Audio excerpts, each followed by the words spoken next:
Do you agree? Judging a person does not define who they are. It defines who you are.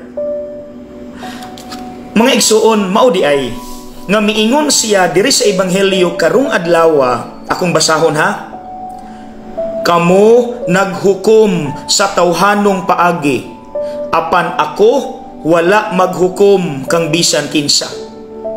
Well, it defines who Jesus is.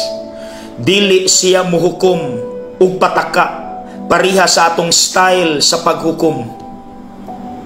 Kabantay mo sa ebanghelyo gahapon, ang mga Pariseyo gibuhat nila tanang pamaagi aron mapakaulawan ug mapagawas ang batasan sa babae nga nanapaw.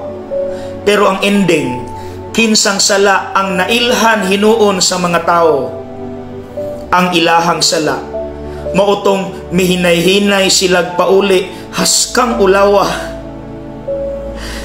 Tuod no, mga igsuon, kana bang maghukom ta og laing tao ba? Kinsa tuong batasan ang mas mailhan hinuon? Ang batasan ba sa tao nga imong gi-judge? I don't think so. Kay wala man tay proof.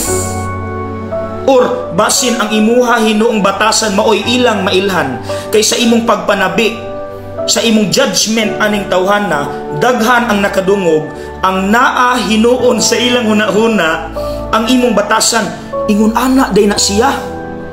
Bati day sa batasan, hinawayon day siya, himantayon day siya. Ang imuha hinuong batasan ang nailhan, tinuod gyud day ni.